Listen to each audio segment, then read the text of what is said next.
All right, hello everybody. It's me, Nathaniel Avila, reporting from Greater Orlando, and I'm here with Timbrel Hildebrand, reporting from Arlington, Texas. How is everything going? Going great. So what are we going to talk about today? The Rocketeer. The Rocketeer. So, tell me about this film. This film, I think, is a seriously underrated, not only underrated Disney film, but underrated film in general. It's such an interesting, fun sort of movie with a bunch of moving parts that I think just make it very interesting. And also it's pretty impressive special effects-wise for its time.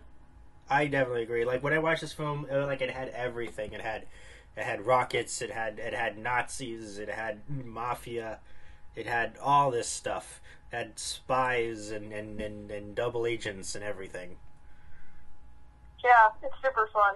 Oh yeah, but it's pretty violent in terms of like Disney standards. Well, it was 1990. It was a little bit different of a time, and it's not really meant to be a kids movie. Yeah, that's true. I mean, it did get a PG rating though, right?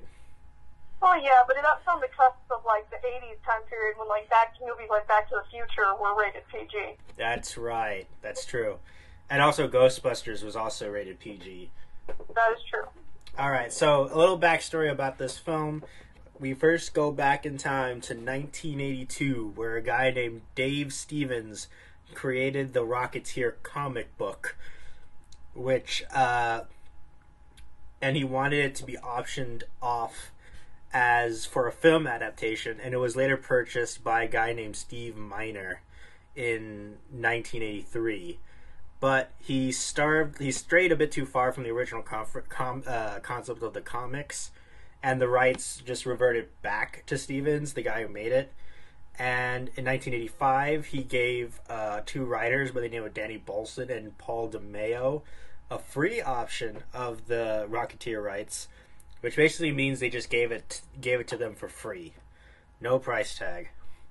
So Steven liked that their ideas for the Rocketeer were more heartfelt and affectionate to the 1930s movie serials in which it was like based off of. So Steven, Bilson, and DeMeo began working on the Rocketeer as like a low budget film, like shot in black and white, and it was shot completely independently.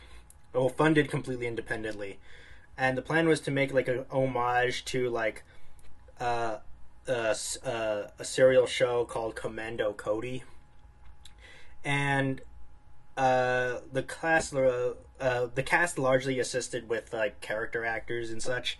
However, in the same year, the three decided to approach a guy named William Deere to direct the Rocketeer. And when he took it, he was like, nah, we're not going to do the whole low budget thing. We're doing the whole big budget thing. So all of them, the entire group, now took the basic plot and basically fleshed it out to include like the Hollywood thing, the Zeppelin with the Nazis, that was added in, and they made adjustments to Cliff's girlfriend to avoid comparisons from the actress Betty Page, which was the original like inspiration for it in the comics, and in the comics she was originally supposed to be a nude model, but they changed it to a Hollywood extra to make it more family friendly. So Deere like transformed the climax from a submarine to a Zeppelin, so that's how that turned out. And then in 1986, they started pitching to everything all over the place. Now, and this time, like, there was no superhero movies or stuff. Nobody really wanted anything to do with it until they approached Walt Disney Studios. They accepted it finally because they believed the film had a potential for marketing and like for merchandising. That's the only reason why they took it. And they originally wanted to bring it through like Touchstone, which is their like Disney's more adult oriented studio that they would do it. But then again, the chairman Kratzenberg at the time switched it to the Walt Disney Pictures, instead. So that's what that is. And then after they switched it to the Disney brand, everything like more adult oriented just like went out the window because they wanted it to appeal to children so they can sell toys of it. So Disney, the executives originally wanted it to be set in like modern times, like in the 1980s, but Balson and DeMeo didn't want that, and they argued because Indiana Jones was set in the 1930s, they should do that too, and that kind of did the trick, so they decided to send it to the 1930s. So, long story short, they managed to get it all done, managed to make it in the early 1990s, and the rest was history. What's your initial thoughts of the film? I know you said it was fun and everything, and so, like, how old were you when you first saw it? I think I didn't watch the whole thing the first time I saw it. The first time I saw it, I watched just a bit of it because my father had it on one time, and I think I saw maybe from the part where, I'm trying to think, I can still remember it. I think I saw maybe from the part where she's at the club with the movie star guy. Yeah. To when he gets captured by the FBI, to when the Rocketeer gets captured by the FBI agent. So I really didn't have any clue what was going on in the movie. But when I finally got to watch the movie, I was probably about 14 or something. And even then, watching it, I felt like it was a seriously underrated film. It had that same kind of fun, adventurous quality that sort of harkened back to movies like you were talking about, like Indiana Jones or even Star Wars, stuff like that. It was very fun, old school type adventure movie. So I think it's really fun. It's a really cool movie. It's well crafted. I definitely agree. I thought it was really enjoyable to watch. I definitely had a lot of fun watching it. And so, what did we think about the movie star character? I forgot his name, but the bad guy. Yeah, did you know that he was a bad guy? Neville Sinclair, that guy. Yeah, that guy. Oh, he's great. That's Timothy Dalton. He's one of the. He's a great actor. He used to play James Bond. He's well known. He's a well-known thespian. So I think that sort of theatrical nature of his character, he encapsulated perfectly. I thought he was an excellent, compelling villain. That's right. He did play James Bond, and I remember they made a little Easter egg nod there when he was like, "Where's your stunt man now?" And then he punched him back and was like, "I do my own stunts," because he was the only James Bond to ever do his own stunts. Oh, I did not know that was what that was referencing. Yeah, it was also pretty cool line on its own too. Yeah. So, did we know that she was actually a Nazi? Well, we find out at the end he was. Okay. So, what did you think about the whole implication of the Nazis in this film? It's really interesting. The thing about this movie is, if it wasn't very careful, it would have been very easy to get lost in all the intrigue of this movie. But I think it's very interesting how they can sort of craft all of this, all of the, I guess the staples of the time period into this one film. You've got, the mobsters, and then you also have the Nazis and pre-World War II kind of thing, and also, the golden age of Hollywood, that sort of thing. So I thought it was really cool how they wove all of that together. And the Nazi thing I thought was interesting. It's what ended up uniting the mobsters and the FBI agents, and I thought that was really neat. It raised the stakes in the film as a whole, because it was no longer just about getting the girl, saving the girl, that sort of thing. It was about saving the nation, and that was interesting, I thought. Yeah, because it definitely does give the FBI and the Mafia like a common enemy to go against. Because if it wasn't there, then it wouldn't make any sense for them to join forces, because that's the only thing that I would think that would make sense. So that was good on that part. And I remember, what did you think about the character of Howard Hughes in this film? Oh, I thought he was a nice addition.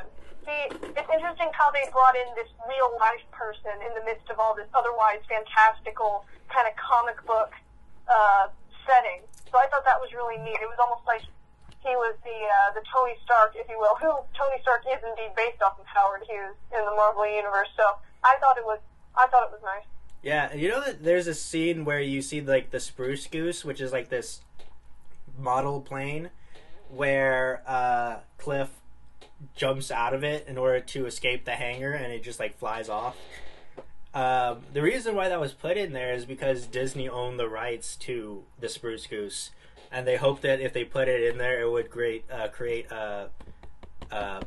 renewed interest in it, which it actually ended up not doing that. So I didn't know that. yeah, it's pretty interesting stuff that happens in this film.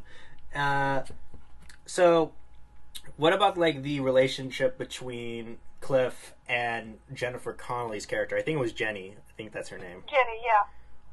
Jenni. I think it's a fairly well crafted relationship, because in a movie like this, you're not going to have some super deep relationship necessarily. It's not that kind of movie. It's kind of it falls more into the superhero genre, you would say. So it's not going to be a super deep relationship, but I still think they develop their relationship pretty well, even though, again, it's kind of secondary in the story. I think from the very beginning they show you that these are two very different people. It kind of makes you wonder, like, how in the world could they possibly work together, you know, because both of them are a little selfish, and Cliff can be a little bit, I suppose, boorish at times with Jenni, and a little insensitive. And so it kind of makes you wonder if these two really have what it takes to, like, do they really care about each other or not? And then when push comes to shove, you see that Cliff really does care about Jenni, and she becomes kind of the driving force of why he keeps fighting. So I think overall the relationship is nice. I particularly like the scene where he sneaks into the restaurant and pretends to be a waiter and sneaks her away and tells her to run, because if anything happened to her, he'd go out of his mind. And I thought that was a very sweet moment, because, again, like, you're not going to be able to go super deep into this relationship in the movie, but I think they give you enough, like, explaining how they first met and how they've, you know, grown to care about each other. I think it's nice. It feels real, while at the same time fitting into the whole superhero, you know, damsel and hero sort of dynamic. Yeah, I definitely agree. That scene in where he snuck in as a waiter was actually really fun. I thought that was really, really cool. And there we get to see, like, I thought when I first saw Sinclair, even before I knew he was a Nazi, I thought he was pretty creepy towards Jenni. Yeah, just a little. Yeah, because I don't know, I kind of wanted to, like, exert his power status in order to take advantage of her. That's what I got out of it. But, yeah. And also there was this scene where Hughes shows Cliff, like, the archive footage of the Nazis, like, playing, like, trying to create the rocket pack, and they're, like, going, like, then all of a sudden that explodes, and they're like, oh snap, and we're all like, haha, that's hilarious. And then all of a sudden it cuts to, like, a propaganda photo, and then you see their actual scope of their plans, and then it like, the tone shifts, and we're like, oh my gosh, things are serious now. Now the stakes have been raised. Am I right? Yeah. So, how does this film, like, would you say this film is a superhero film primarily?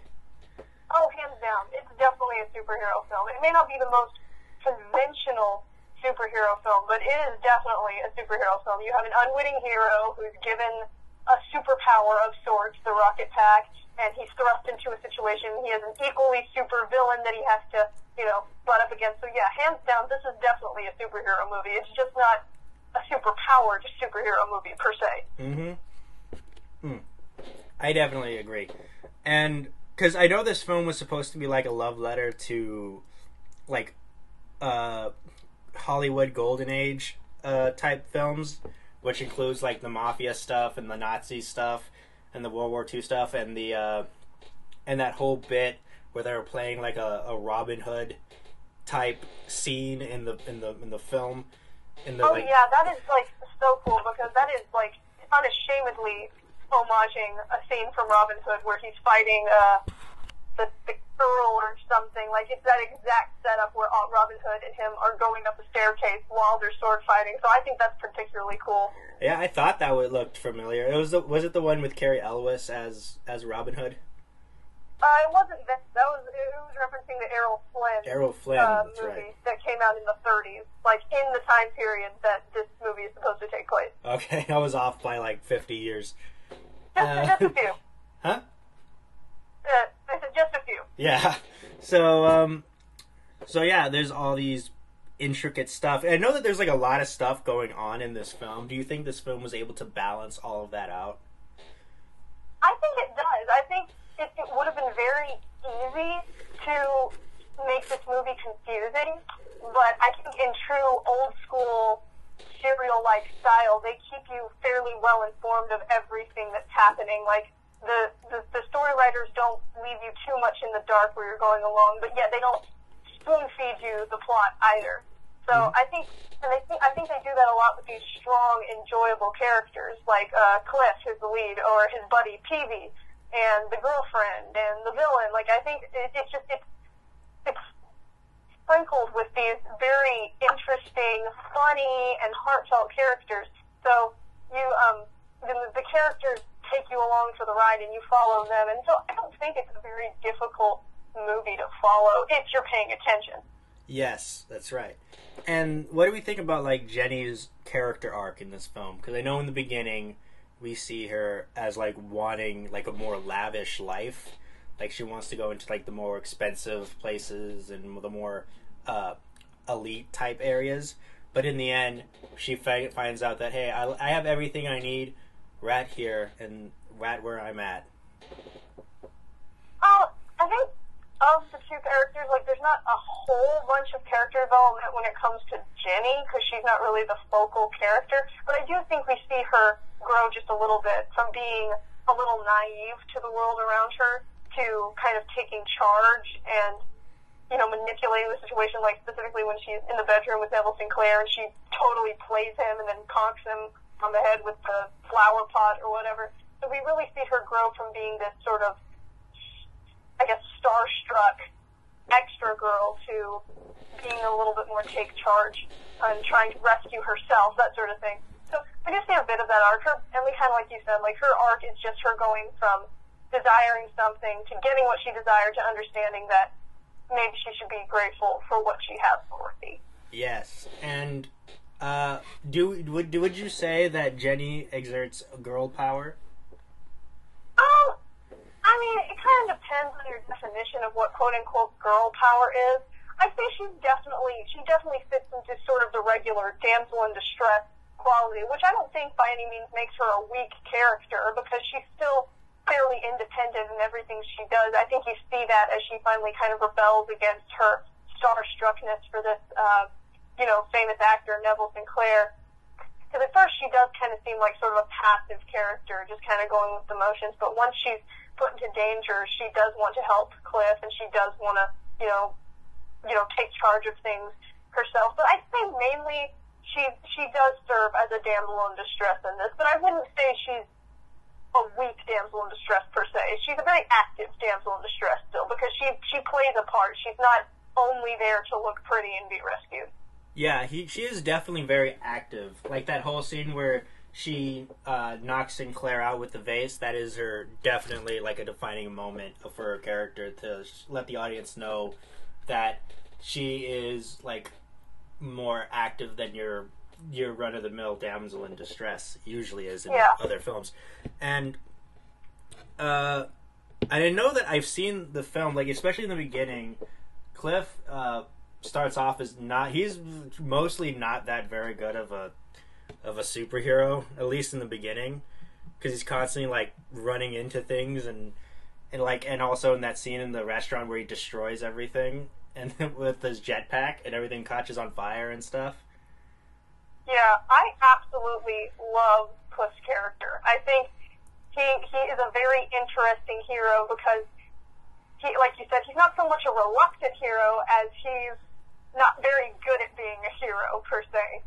So I think that makes him way more interesting than someone who has everything, figured out. I think that's true for most heroes. It's not really fun to watch heroes who have everything figured out the entire time. You want to see them struggle. And Cliff is particularly fun to watch him struggle because you know that he's got heart, you know that he cares about Jenni and his country and all that jazz. But it's also, he has a very comical side to him too, which is very fun, which makes him fun to watch. Kind of gives him a sort of Spider-Man-esque quality, if you will, with the quippiness and whatnot. Again, kind of harkening back to old school serials, that sort of thing. Yes, and Cliff is definitely willing, and I think like his struggle as a character, being like he's not that good, very much adds to his character, and makes him like very much more interesting to watch and see him how he progresses throughout the film. And so, do you think Disney should make more films like this? Do you mean like sequels, or do you just mean similar in tone? Like similar in tone. I mean, honestly, I think it'd be great. I feel like this movie is kind of, it's just sort of a hidden gem in Disney in regard to like adventure movies, because it's original. It's not, it is run-of-the-mill in that it feels like your kind of classic superhero film, but it's not run-of-the-mill in that, like, the setting and everything is exactly how you have it in every other movie. I think it's a lot of fun putting it in period context. Like, it just does a lot of fun things in the movie that just keeps you interested and engaged the entire time, and I think that's super fun. Oh, yeah. And I know a lot of people I'm sorry. You go ahead. Sorry. So, I mean, I think it would be cool if Disney started making more movies like this. Independent stuff. I mean, I suppose this isn't completely independent because it was based off of a comic book, but I think it'd be a lot of fun for them to just kind of, come up with new and original ideas, because basically the Rocketeer that ended up on the screen really isn't the same Rocketeer that was on the comic book, so it's still fairly original. I guess that sort of original idea is kind of similar to the Pirates of the Caribbean movies. Like, sure, it's based off of a ride, quote unquote, but the entire story is completely original, and you end up with this really fun saga and fun characters and heartfelt storyline. So I think it'd be fun for them to make just some standalone movies that are, fun adventure films that aren't doing the exact same thing or is a sequel to something or a remake to something. I think that would be super fun. Yeah, like, how do you think this film would compare to, like, a modern Marvel film? A modern Marvel, I still think it holds up. If not, it kind of surpasses what Marvel's done. If anything, Marvel takes cues that are used in this sort of film, particularly Captain America. I mean, this film is actually directed by the same guy who did Captain America: The First Avenger. That's right, yeah. Yeah, it's interesting to see that. So if anything, Marvel kind of takes a lot of the stuff that the Rocketeer does right, you can see in modern day Marvel movies today. The sort of balance of humor and romance and whimsicalness and seriousness, all that stuff. Usually, the thing with Marvel movies is they kind of, I suppose, pick and choose from what the Rocketeer did right, necessarily in that kind of way. Certain Marvel movies, that is. Yeah. Do you think we should have the Rocketeer in Avengers 5? Oh, certainly not. Okay. So I know, like, a lot of people would say that, oh, Disney is doing that and that's in Marvel, but I think that's a completely... I don't think that's the same comparison. I think I want to see more from the Disney studio with cool, like, PG rated films for adults. You know what I mean? Yeah, exactly. Like, kind of family friendly movies in general, kind of like this one. It's just not the same anymore. It's just because ratings have changed so much nowadays. PG is pretty much just kids movie with a little bit more edge, and PG-13. Like, if the Rocketeer had been made today, if this movie with the same content had been made today, it'd be PG-13. It would not be PG. Oh yeah. But that's just because.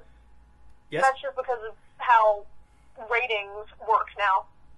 Oh yeah, like the MPAA, the people who make the ratings, that's a whole nother discussion in itself. They're like very shady, like, and pretty mysterious. Like, we have no idea what's going on through their heads. And I think we have to, like, at least mention the character of Luxor or Luthor in this film. which is the guy with the guy with the whole huge like the prosthetics and stuff.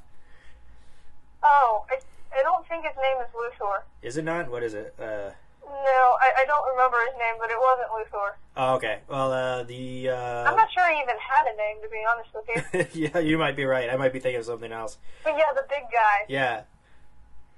Yeah, that's fairly impressive with all the prosthetics and stuff. And that's another thing, like, how they managed to make, you know, how they kind of worked with what they had in that time period. Because, you know, yeah, you see the kind of cheesy, I suppose it would seem cheesy now, the blue screen stuff and whatnot, but a lot of the stuff in this movie is very, very impressive special effects-wise, particularly all the practical effects with, like, the Rocketeer in the air, or the Rocketeer on that plane when he's rescuing his buddy, or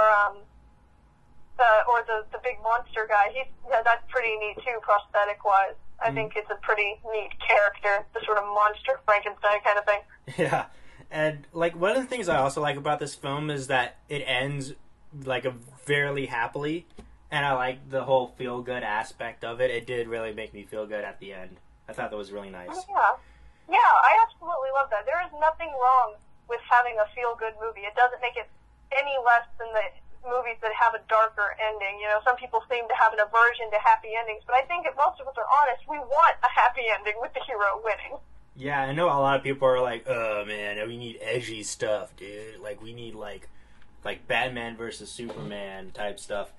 But I think like this, I find this a lot more fond than those. And again, that kind of fits in with the sort of, I guess, tone of the entire film. It's, even though, you know, there's danger and there are Tommy guns going off everywhere and Nazis trying to get into America, the overall tone is still fairly light the entire time.